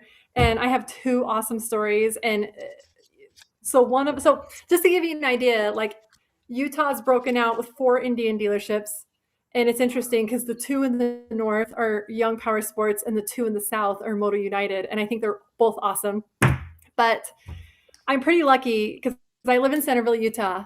And they just built the biggest Indian dealership I have ever seen. And I am just saying that because I've been to a lot of Indian dealerships around the country. And I feel pretty dang lucky because mine has a coffee shop and it's pretty bad A. But Nice. another reason I love it is because, first off, my favorite mechanic, his name is AZ. He works down there at Young Power Sports here in Centerville for Indian. I specifically asked for him to be the mechanic who works on my Indian. And to make it even cooler, he teaches motorcycle racing. So I have to throw a shout out to AZ. I also have to throw a shout out to Chase, who's the service department manager, because I have a story of getting my rear wheel replaced, which, you know, I average about 15,000 miles a season. So I'm going through at least a set of tires every year. And I went to a local local speed shop that I love. I've been a client of theirs for years, and they threw on a rear tire for me. And when I went to pick it up, I had a check engine light on. It said rear speed sensor. So of course I was like, what did you guys do? And they were like, no, we didn't touch your speed sensor. Like, you're good to go. And I'm like, are you sure? Because my check engine light wasn't on when I dropped it off. And they were like, no, you're good to go. And I was like, okay, well, I still have a warranty on my Indian. I immediately drove it down to my Indian dealership. Chase in the service department, I'm not joking. And there was a sense of urgency too. I have to put that in there because my husband and I were leaving for our Colorado trip, which was the first time I'd ever rode the $1 Million Highway. So I had a sense of urgency, like, we need to get this bike fixed because I am leaving. And Chase, I'm not lying, he looked underneath my fringy fender, which, by the way, it's got tons, you know, it's not hard, it's not easy to see underneath that. He probably looked at it for 5 seconds. And he's like, they missed your wheel spacer. He's like, did you have your rear wheel tire? Did you just have your rear wheel replaced? And I was like, I sure did. And he's like, yeah, they missed your wheel spacer, clamped my wheel on, which then forced all of these parts to rub up against other parts that aren't supposed to rub against. And not only did they replace my rear speed sensor, but then they had to pull a spacer off of a traded in chieftain because the wheel spacer was back ordered for like a week. But needless to say, they had it on the lift. I was out of there in maybe 2 hours. So Wow. as a rider, I feel like you're only as strong as your local Indian dealership. Yeah. Amen. Chase saved That's my cool. life that day. And then I'm not going to, you know, Draper Indian is who I bought my chieftain from. And I bought it from AJ. And AJ is amazing. Melissa knows AJ. We're friends with AJ. AJ, shout out. I have another story of he saved my life. So it was International Female Ride Day, which, like I said, that is a holiday for lady riders. And we had this trip planned to go down to Mesquite, Nevada. And there was probably 40, 50 women. I mean, we were so excited for this trip. We were going to ride down there in the sun and lay by the pool, all of us ladies. And I jumped on my Indian that morning and I start riding out and I couldn't shift above second gear. It was just stuck. And I was like, what the heck? So I told the girls, I was like, go ahead, just go ahead. Like, there's something wrong with my bike. So I get home, I'm in tears. I'm so disappointed. I was just like, oh my gosh, I'm going to miss this ride. I've been looking forward to it. My husband tried to look at it and then we threw it on the trailer and we drove it down to Draper. As we're unloading my bike, I'm literally in tears. And AJ comes over and he points to all the bikes in the showroom and he goes, which one do you want to take? Like, he was willing to let me take any of the bikes off his showroom floor to not miss my IFRD weekend. I ended up not having to take one of his bikes. They were able to fix it. I had just a shifting linkage that had gotten out of alignment. And I was actually able to catch up to the ladies before they got to Mesquite. But it's those moments that just like, these Indian dealerships, like, they really came through for me. Not only for those examples, but they've also sponsored my IFRD rides. They're very welcoming and opening to our Indian ladies first. And I think it just goes to show it's like a working relationship. It's a give and take, right? So they help us, but we help them in the process too, bringing in these women to their shop. So I had to make sure I got that point across that, yeah, like, these Indian dealerships, they mean a lot to me. They mean a lot to a lot of the riders out there. So Absolutely. I agree. Yep. 100%. 100%. I do also. All right. So we're almost out of time. So anybody got any last words that you guys want to talk about? I mean, I got the links here to the. Yeah, go ahead. I'm hoping that this is a message for Mike Kennedy. I don't think he's listening to this podcast right now, but maybe the word can get to him. And it is that I would love to invite Mike Kennedy to visit us at Daytona Bike Week and to visit the Indian Ladies First tent that we're going to have, and to, because we admire you, we love you, we're very excited about the direction that you're taking us on, and we can't wait to see what the future brings for our beloved Indian brand, and we want to meet you. So if you happen to be I know that you're going to be at the dealership on Saturday, hopefully attending our IMRG ride, but I would like to invite you to stop at our tent. And if you are there on Sunday, please join our ladies ride. You will love it. That's it. Thank you. Awesome. I got something. What you got? Number one, I got a lot. Two things. Number one, ladies, you're doing a hell of a bang up job, because here's the thing that we always talk about. Chris always talks about the youth getting into motorcycling, and that's great. But there are two underserved markets where all the motorcycle manufacturers have ignored: ladies and minorities. So I think you're doing a heck of a job to get more ladies involved. Congratulations, and I wish you all the success in the world. The other thing I want to talk about is something I discussed with Les. Is Saturday, May 2nd. It is a National Run for the Sun Day for all the Christian motorcyclists out there. It doesn't matter what city or what state you're in, every Christian motorcycle chapter has their Run for the Sun on the same date. So you might want to check around and support these people, because they do a hell of a lot of good work. I'm done. There you go. Hold on a second. Yeah, there we go. There you go, man. Chris. I literally planned on, I have like literally 2 hours of content. Go ahead. We still got time. I just want to make sure we get everything across that everybody wanted. What do you got? What do you ladies think? Which one do you want me to pull up? I think I want to give a shout out to our Wasatch IMRG. Melissa had an awesome idea that she pitched with them about getting our ILF information on the same postcard as IMRG, and then they put these on each handlebar of an Indian being sold in the dealership. Okay, we'll get that. We'll get that up here in a second, I guess. So you go ahead, Melissa. I don't have a. Well, so what it was is that gotcha. IMRG is so collaborative to, they're so supportive of the ILF that they came up with the idea that they were going to have a QR code to have how to join them on every single brand new Indian motorcycle. And on the back side, they offer to put ILF. So we have one side is IMRG and the back side is ILF. So if you buy a brand new Indian motorcycle from Wasatch Indian and Draper with AJ, then you'll have the opportunity to join either the ladies or the IMRG. So I think it's just awesome. It's just proof right there, and it just shows you the collaboration between both groups. Awesome. All right, what else you got?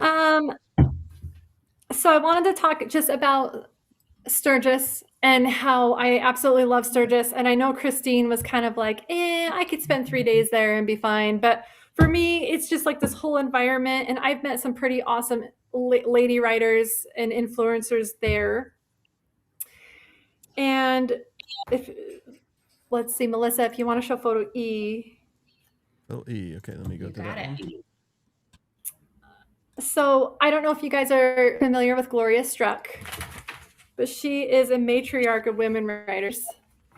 And she just turned 100 years old. And this last 2025 Sturgis rally, she was the Grand Marshal. And I was on a mission while I was there to meet her in person. And I tracked her down on a Biker Bells ride, not really knowing what the Biker Bells ride was all about, but it's basically a women's it's all women, and it's put on by Buffalo Chip, and it's sponsored by a lot of people.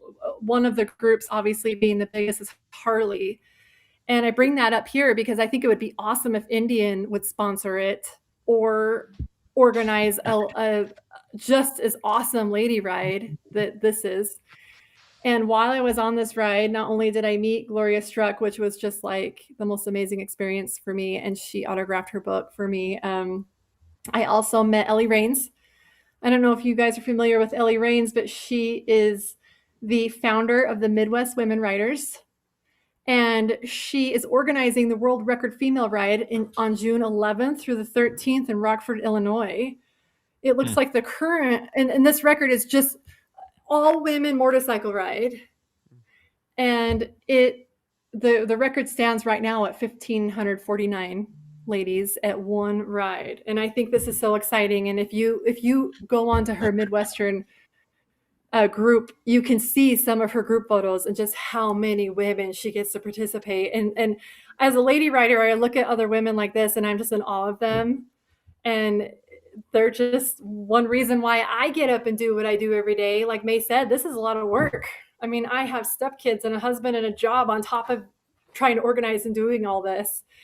And I was kind of feeling down about it. And then when I met these ladies, it kind of empowered me to keep going. And I was like, no, this is good. And another one I met was Diva Amy.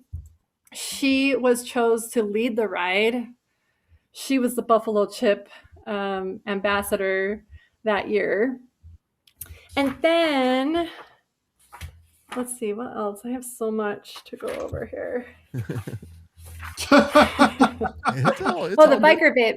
Oh my gosh, it's Jesse Combs. No, you got to do photo F, the biker bells. That just shows this was the ride I was telling you about in Sturgis and how big it is. So this is the biker bells ride. You can see Gloria in her wheelchair in the very front.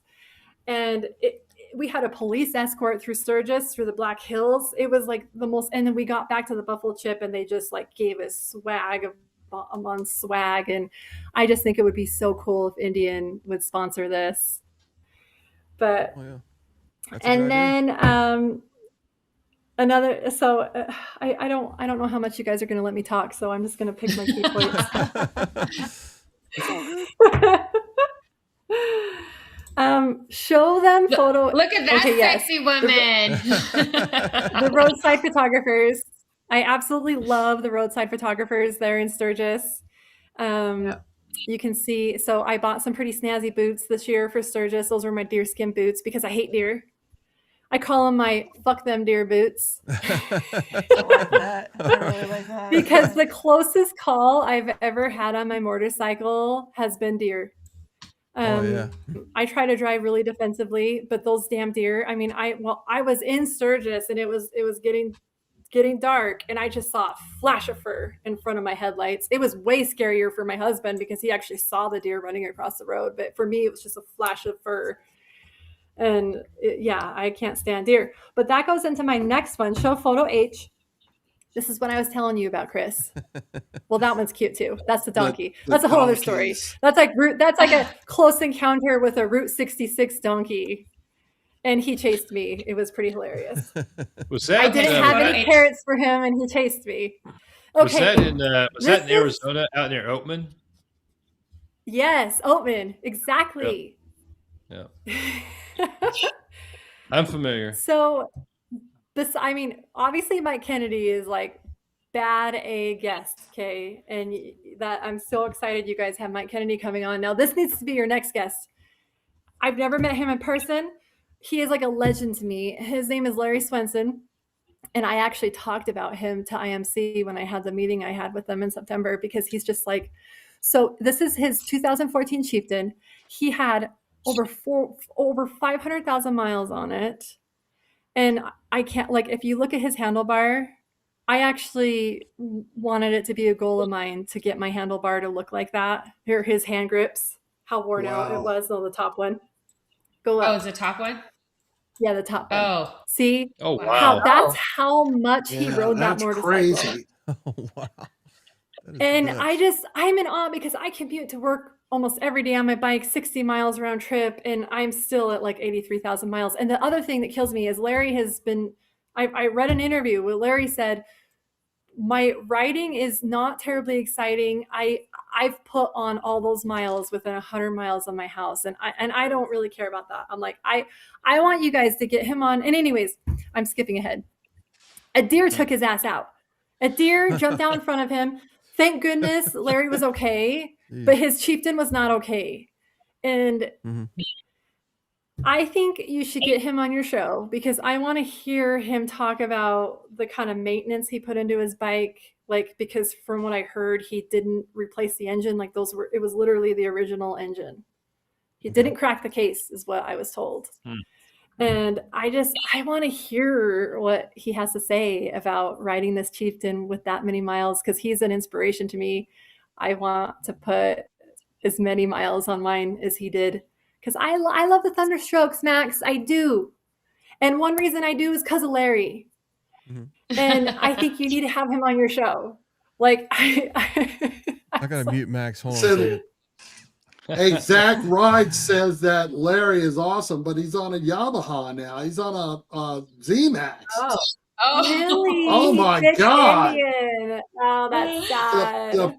The fastest production cruiser production bike, he's on a Yamaha Z-Max. Whoa. Wow. You bought it from Zach the Ride you guys said need to Indian get him bought on it the from show. the insurance. Yeah, Indian bought it from the insurance. Ha! Wow. That's crazy. But anyway, Wait. So Indian bought see it what we can do. from his insurance. But yeah, no, that'd be awesome. I just want to hear what he has to say. He's been like this legend, and I just want to hear more from him. So Yep, that'd be cool. All right. Let's see. What else you got? Well, there's a couple of thank yous. Want to do some thank yous? Yeah, go ahead. she's showing my Beartooth Pass. Something else I wanted to talk about is I know Christine said her favorite ride was $1 Million Highway, and I absolutely love $1 Million Highway. And I think every ride can be so different for a person, just depending on the time of year that they ride. And for me, I think my ultimate favorite is Beartooth Pass. And you can see the beautiful wildflowers at the top. I mean, and then the amazingly cute mountain goat, and then Cook City. I mean, have you guys done Beartooth Pass? Has anyone done Beartooth Pass here? We're going to this year. No, not yet. No. This year.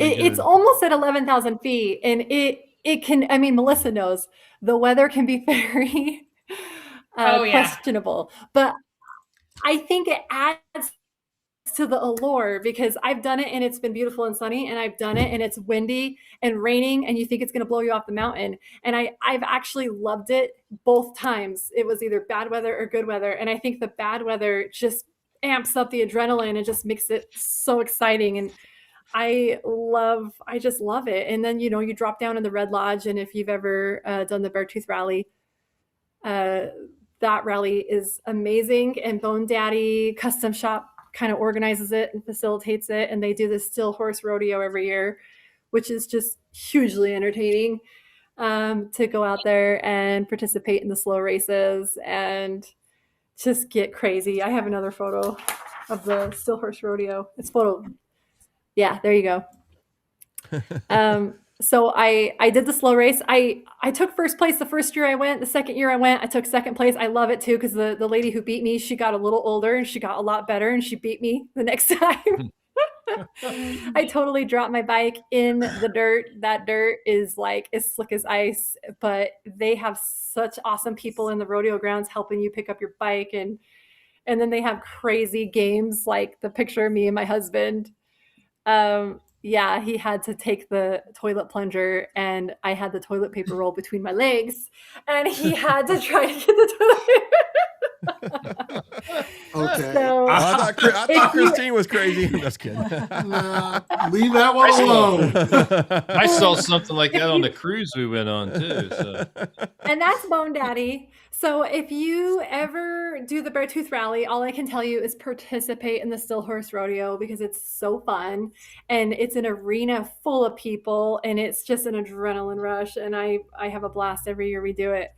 So those were just kind of some experiences as I had. I didn't want to like bore the pants off you guys tonight, so I tried to come up with something a little entertaining.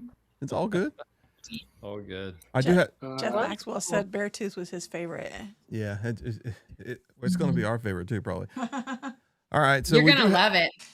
we do have a new member tonight. I do have to say that it was early in the night. His name is Doug Hampton. Thank you for becoming a member. Also, we're 2 away from 1,100. So if anybody's watching and wants to subscribe, let us break that little level, that mark. That'd be awesome. Right now we're at 1,000. Oh, 1,099. It was 1,098. We're counting. We're almost there. Let's go. Yeah. And if you are a subscriber, please make sure you're watching. The views is what they look at these days. Views. It's not really the subscriber count, but views is what they, look at all our old podcasts. We had some great guests. We've had Finesse, we had Riding Fish, we've had, Mike from Ride Culture. We've just had Jason from Brave Wolf on here a couple nights ago. It's we have a fantastic podcast, I think. And I know you ladies are going to be on again, I think, right in April, maybe, possibly, right? Because people are already asking to have you on here again. Because you got a big ride coming up, right? In that, what is it? Yep. So International Female Ride Day is the first Saturday of every May. Yep. But Chris, don't sell our older episodes short. There's a lot of us when it's just the three of us, and we really get into some good subjects. Yes, we do. Oh yeah. I do. Yep. I am in talks with getting for Safety Month. Also, it's going to be IMRG and Safety Month next month. We are. Looks like we're going to have 2 schools coming on here that was going to talk about safety, which is going to be pretty cool. And like I said, the schedule is not 100% written in stone yet. We are still rearranging it a little bit. But once again, in February 24th, Mike Kennedy will be on the podcast. Hopefully you ladies will be there, ask questions. We will do some questions in the comments. But if you haven't already, please go to the website and go on the podcast tab. And then there's a Ask Mike Kennedy a question form right there.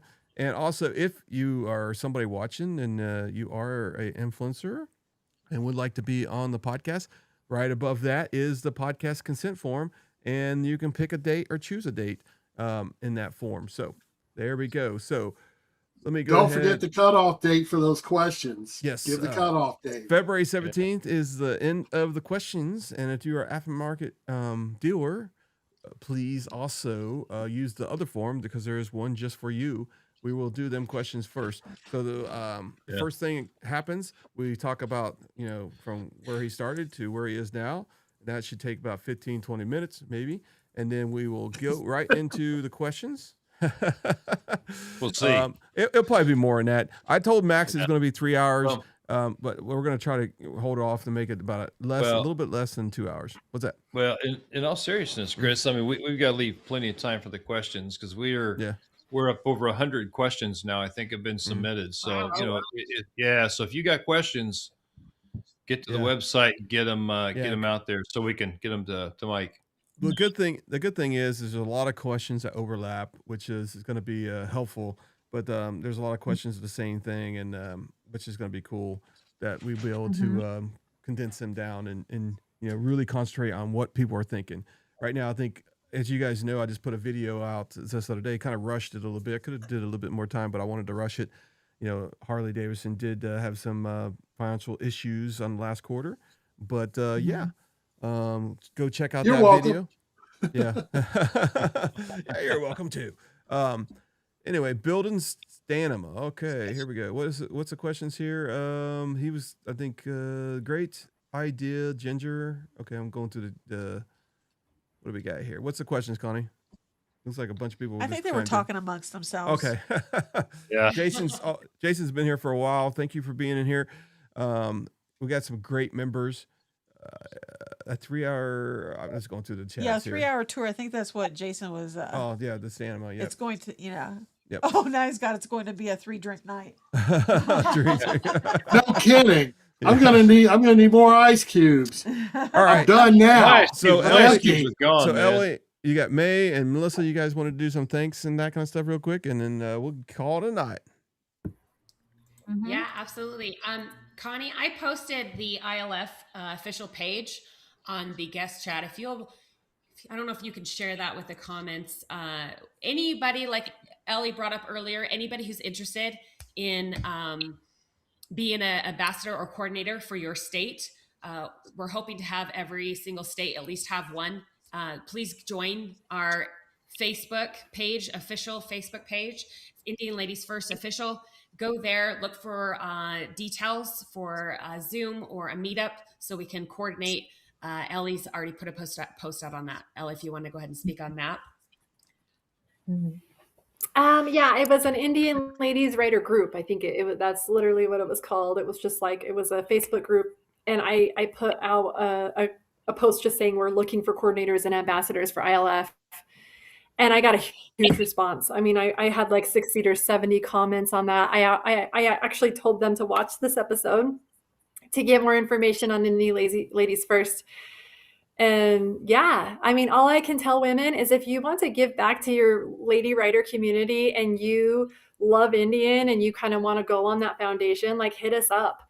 And, it doesn't mean that you can't be a mom and a wife, and you just have to kind of look at your schedule and decide what kind of effort you're willing to put into it, because any effort is going to be appreciated. And we're really trying to just grow our group here in the United States. Mm-hmm. Yeah, so I've got I put the links in there. They're also on the page. They're also the QR. That's that red box right there. That's their website. Oh, That's awesome. their Facebook. I've had that on there pretty much the whole show, which is pretty cool. So just check that out. And then I also, on the other one, I have a QR code that will go directly to their, I think it's their Facebook or maybe their website. So this one right here, let me go back to that one. That QR code goes straight to their website. So check it out. Like I said, put your phone up there, put it in photo mode. It should do a little link on you with a little yellow bar. It says, go to this website. Click on that. It'll take them straight to Ladies First website, which is pretty cool. All right. So what else, you guys? Were we done? May, you guys? Yeah, no, I just wanted to point out that we have 3 separate Facebook groups. So one is the official, which is mostly European. That's the one started by Corinne from the beginning, and that's the worldwide community. Then we have Indian Ladies Utah, which is managed by Ellie and Melissa as coordinators for Utah. And then you have the U.S. Southeast region is a different group, and that is the one that encompasses like all the states in the southern region of United States. So just depending on where you are, reach out to us. But the official page is always good, and because we are all monitoring, we're all looking, and we're all participating in that community as well. So I just wanted to say that. And the other thing that I wanted to say is I want to thank you, my IMRG, because I am extremely grateful for all the support, all the love, and all the work and the passion that they are putting to help put together a wonderful ride for the women, for the ladies, and for our guests, for Corinne and Paola and Sandrine and Nikla. Those are the 4 ladies, and Philippe. Philippe is the president of the IMRG in, I believe, in Lyon, in France. I'm probably not getting it right. Forgive me, Corinne and Philippe, but Philippe is Corinne's husband. So they are another wonderful couple, husband and wife, Indian riders and leaders in both their groups, IMRGs and ILF. And that's it for me. All right. I want to do a shout out as well. I want to do a shout out for, first and foremost, I want to do a shout out for my husband. If it wasn't for his support, I wouldn't be able to dedicate the time to the ILF. He's a big supporter, joins on every single ride. So I just want to do a shout out to my husband. And I also want to do a shout out to Wasatch Indian, AJ and Chris. You guys are amazing. And thank you for the support. Shout out to the IMRG, Wasatch IMRG. Thank you again for everything that you do to support us ILF ladies. I do want to also shout out to our ladies, our Utah ILF ladies, Ina, Carrie, Melanie, Nicole, Jen, Luna. Who else am I missing? Do I have them all? You're always going to have somebody mad because you didn't mention them. You better. I know, Ellie, B. I mean, I just want to say thank you so much to all of them. It's all good. It really is a team effort. Mhm. Because when Melissa and I first stepped up, it was like you're doing a lot of it on your own, and then as the more women you get, I mean, we have a professional photographer, we have a graphic designer, we have someone who is able to print any kind of poster or flyer we want. I mean, it's just gotten easier as we grow because every woman can bring a skill to the table, and I appreciate all of the ladies because this is definitely a group effort. Like, I mean, yeah. And I appreciate Chris, Max, and Les letting us on the show. May for showing us this show. Because May's the one that was like, they're talking about us and we need to, I didn't even know the show existed. So yeah, I'm happy to be on here. I'm going to be listening from now on. Thank you. I appreciate good. that. Good. Thank you for the support. Okay. Thank you, guys. No, thank you. Thank you, guys. Yeah, you ladies Right have on. been the you ladies have been the star of the show tonight. It's been a pleasure. Thank you for being here. Absolutely. This is the official anthem. This is Indian Ladies First, the official anthem. Yep. This And is you Paula. guys can stay All right. on after we stop. You can stay on. So don't leave right yet. But Namaste. Namaste. Namaste. Bye. all right, it's been a fabulous show. We'll see you guys next week when we have Pam from Music City, Indian, in Nashville, Tennessee. All right, see you guys then, and you guys everyone have a good night. It's been a heck of a show. Good night, everyone. Yes, sir. Good night, everybody. Yes, ma'am.